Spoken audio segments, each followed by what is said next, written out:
In this lecture, let's go ahead and let's create our very first entity. As we learned in the last lecture, an entity is a TypeScript class decorated with @EntityDecorator. This entity will be then used by TypeORM to create tables in the database. So here I am in our NestJS application, and here we are going to create our very first entity, and we are going to create a user entity. For that, in the users folder, I'm going to create a new file, and I'm going to call this file as user.entity, and it should be a TypeScript file, so the extension will be .ts. Okay, so when you create an entity, the convention is you use the entity name, and after that you specify entity. This tells that this file is storing an entity class. All right.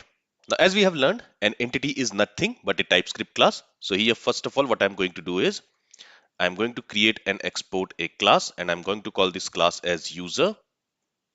And when we decorate this class with @EntityDecorator, this class becomes an entity class. And to use this entity decorator, we also need to import it from TypeORM. So when I select this, you see entity has been imported from TypeORM. Once it has been imported, then only we can use it.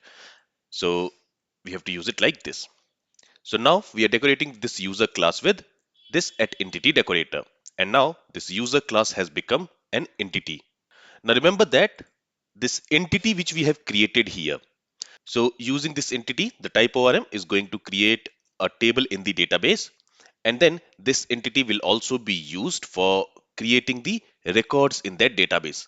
So whenever we want to create a new user, this entity will be used to create that user. And we also have this create user DTO. So this DTO and our entity, it should be in sync. Whatever data we are going to receive from the client in our NestJS application for the user, we are going to validate it using the DTO. But when that data will be inserted in a database table, at that time, the entity will be used. So the entity and the DTO should be in sync so that we do not insert any invalid data in the table. All right, so as you can see in this create user DTO, I have an ID, I have this name, I have this gender, email, and is married. Now, since we are going to work with database tables, we don't need to specify this ID explicitly. So I'm going to remove it. Okay, and we also don't need this is married property. So let me also remove this one. I want to have a first name field. Let me make this n in uppercase. Okay, minimum length should be 3. This is the validation error message which we want to show.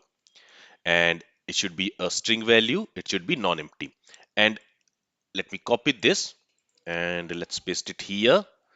And here I also want to have a last name. Let's also quickly change these validation error messages.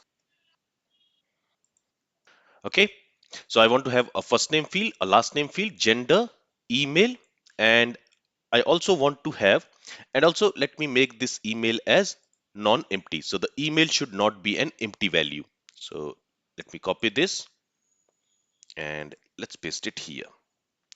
And then I also want to have a password field. This password should also be a string value. Okay, and this password is again going to be a string value. So I'm going to use this is string.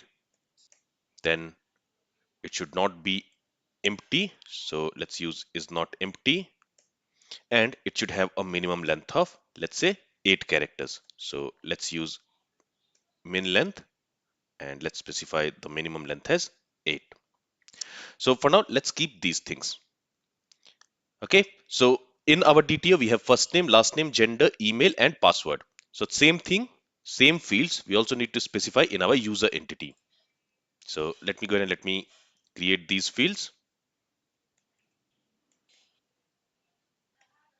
Okay, so these are the 5 fields we want for user. Whenever we will create a user, we need to provide the first name, last name, gender, email, and password of the user. So for now, I will keep things as simple as possible. And for now, we will only go with these 5 fields. Now, to make these properties a column, so basically as we learned, when we have decorated this user class with this entity decorator, the type ORM is going to create a table called user in our database. And in that table, we also want to have some columns. So here we have specified some properties, but simply specifying the properties will not create columns for them.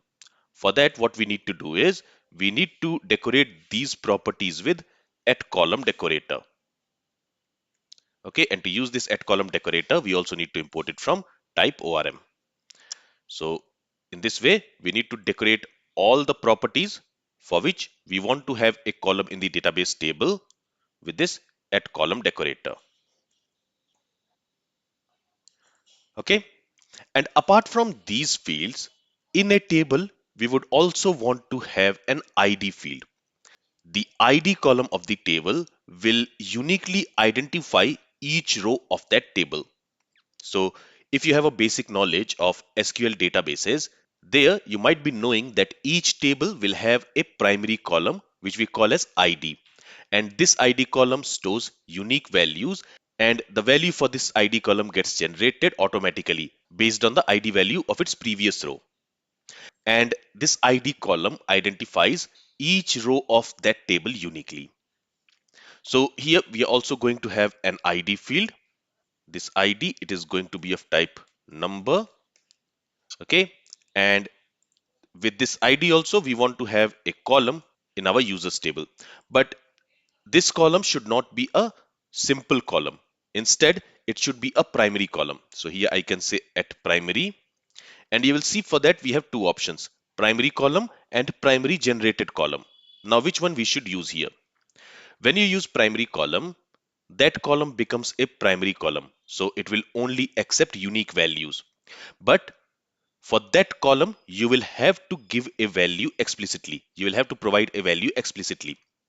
But when we use primary generated column, it supports all the features of primary column, but here it will automatically generate the value for that field. So in this case, if I use primary generated column, it is automatically going to generate a value for this ID column in the table based on the ID value of its previous row. So let's say if the previous row ID value is 100, the new row which we are inserting, for that the ID will be calculated as 101 and that will be inserted. So the ID value we do not have to insert explicitly. It will be auto calculated and auto inserted. I hope you got the point. So in this way, our user entity is ready, but the type ORM and the NestJS is not aware about this entity file yet.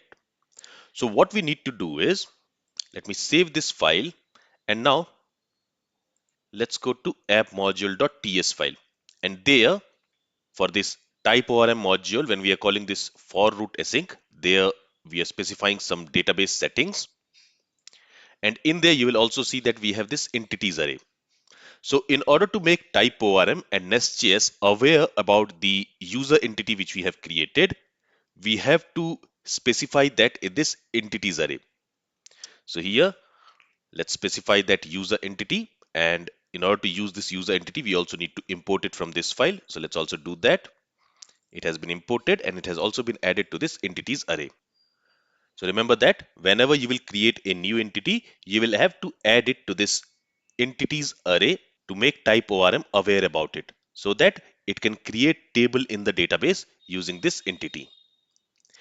And with this, if we save our changes and if we go to terminal first, as you can see, we do not have any errors here.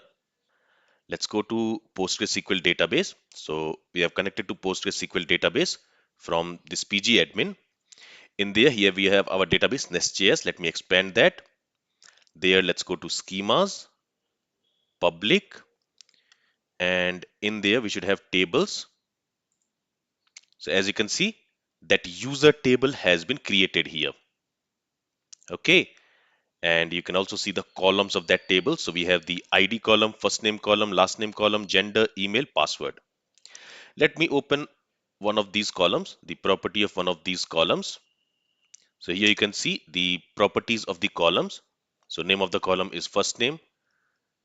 The data type for this column is varchar. We have not set any length or precision. Constraints, if we check, you see it is set to not null. Okay, then You can also check other things like security and SQL, etc. But in this way, you can see the properties of a column. And why I'm showing you this is because from our entity class, we are going to change the properties of these columns. And then we will verify that whether those changes has been applied here or not. It is synchronized with this table or not. So as you can see, once we added this user entity to this entities array, it synchronized our entity with the database. There it created this user table. And in the next lecture, we are also going to add some more configurations for each of these columns. And you will see that when we have updated those configurations, this synchronize, it will synchronize those configurations which we have added in the user entity to this user table. And that I'll show you in the next lecture. Now, if you remember, I had mentioned in one of the lectures that we should not name the entity class with plural words. For example, here if you see, I have named my entity class user.entity.ts and not users.entity.ts. And there I mentioned that the reason why we give a singular name is because type ORM, when it creates a table using that entity, it adds an extra S to that. But if I go to pgadmin, there you will see that that is not the case. The table name has been created as we have specified it in the entity. There is no extra S added here. So this feature was available in the previous versions of type ORM, but it looks like in the new version of type ORM, that feature has been removed. So whatever you name your entity, in my case, if I go to user entity.ts file, I have named my entity as user. And with the same name, the table has been created. Okay, so I just wanted to make this thing clear so that you don't get confused here. Alright, so this is all from this lecture. If you have any questions from this lecture, then feel free to ask it. Thank you for listening and have a great day.